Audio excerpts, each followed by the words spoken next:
bit of controversial news today, I suppose, because people tend to have a really strong opinion on this matter. James Gunn is back, rehired by Disney to direct Guardians of the Galaxy 3, so officially, he is the director now. I'm not going to go into too much detail into why he was fired, because that's like beating a dead horse. Everyone's done a video on it. But basically, some old offensive tweets surfaced, and Disney fired him over it. If you go back and read the actual teats...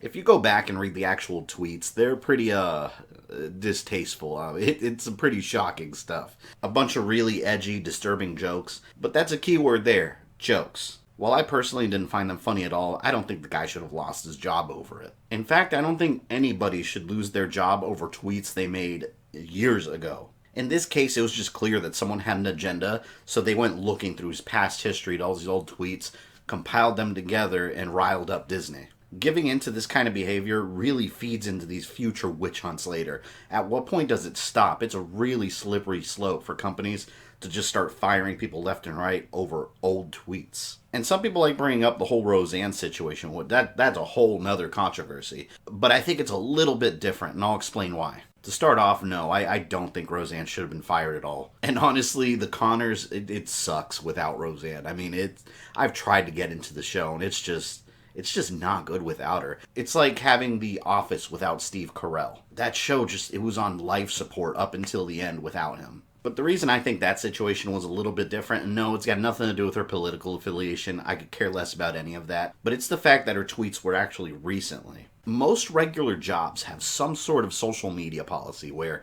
if you're working for whatever company and you say something negative on social media or something they really don't like and they see it, a lot of times they can and will fire you. It happens every day to people. So from a business point of view, yeah, that kind of made sense. Although, like I said, I still don't think she should have been fired over it. The difference with the James Gunn situation is that this is stuff from like 10 years ago. I mean, what is the point of firing someone over something they said a decade ago? James Gunn missing from Guardians of the Galaxy 3 would have been another Roseanne situation. Roseanne was a crucial puzzle piece to that show. Once she got removed, it's just not the same. James Gunn is also a crucial piece to Guardians. That movie had a certain flavor and a certain feel because of him. So you can bet if he did not direct Guardians of the Galaxy 3, it would not have been the same movie.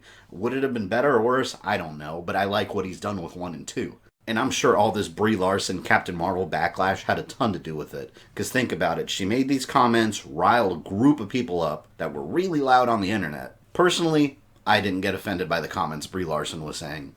I understand why some people may have. But the way I see movies, I always try to separate real life from this fictional world. That way I can see these movies and still enjoy them without involving any politics. I just kind of throw that all aside and forget about it and watch the movie for what it is. There is more than just Brie Larson working on Captain Marvel. There's a whole group of people working on it that have nothing to do with the comments she said. But having said all that, that backlash clouded that entire movie. No company wants to willingly deal with all that. So I guarantee all those Disney executives that were making these decisions were at the top of Cinderella's castle having their little board meeting. You know what? Let's not deal with all this again. Let's just rehire the guy. Forget this ever happened. We don't want to deal with all this drama again. Firing James Gunn to begin with accomplished nothing. All it did was divide the fan base. You had several of the actors publicly standing by James Gunn. A segment of the audience was furious that he got fired. And on the opposite end of the spectrum, another segment of the fans were ecstatic and they wanted James Gunn's head. If you want your movie to do well, Disney, you want all your fans united at the ticket booth buying their tickets. So yeah, it was a smart decision bringing him back. However, now you've put yourself in a situation where the people that wanted James Gunn nowhere near Guardians of the Galaxy 3 after that news came out now won't go see the movie. So maybe not acting impulsively would have been the best solution to begin with. But another reason this was a oopsie on Disney's part, they left James Gunn wide open to be scooped up by the competition. WB/DC saw that he was fired by Disney and just swooped right in and captured him for Suicide Squad 2. Yes, he is directing Suicide Squad 2, although technically it's not 2, which I'll get into that. When Suicide Squad was first being promoted, it was obvious that DC was trying to make that their Guardians of the Galaxy. And now they have the guy that made Guardians of the Galaxy. An unpopular opinion here, I didn't hate Suicide Squad. I may possibly be slightly biased because I do enjoy the comic book. Suicide Squad's one of my favorite DC properties. I love the comics, I love the animated movies. I love the idea of supervillains being forced to do a good thing. And I think the movie represented that well. It had a lot of problems, like some of the humor, for example, Captain Boomerang and his whole brony thing. That was out of nowhere. I thought that was stupid. But overall, it had good action, and I really enjoyed the banter between all the villains. But yeah, I enjoyed it. I know most people hated it and thought it sucked, but I disagree. Sorry. James Gunn's actually finishing Suicide Squad 2 before he goes back to Marvel. So at the end of all this, he really got the last laugh. He got his job back from Disney, and at the same time he's collecting an additional paycheck in between by working for the competition. But let's talk about Suicide Squad 2 real quick. It comes out August 6th, 2021, and will be called, wait for it, The Suicide Squad. How imaginative. They dropped the 2 because it's actually a complete reboot.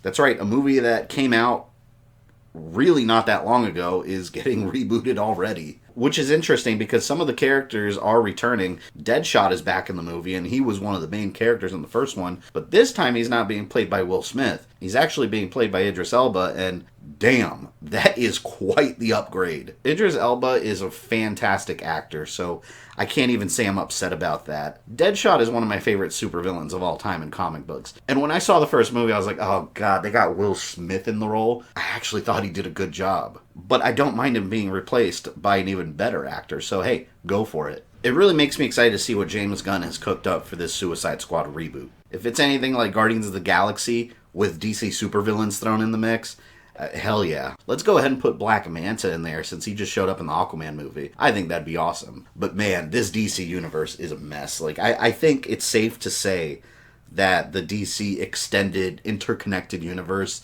is mostly dead, or at least in several pieces. Suicide Squad's getting a reboot. Ben Affleck's no longer Batman. Henry Cavill Superman, who knows what's happening with that. Extended Universe Aquaman and Wonder Woman are still walking around getting their own movies. Just keep making all these individual movies that have slight hints towards some overall DC universe. And I think that's where DC's headed now. And I think that's what they're better at. So let's hope this continues. Injustice movie, please. But that's all I have for you today. I will catch you guys later.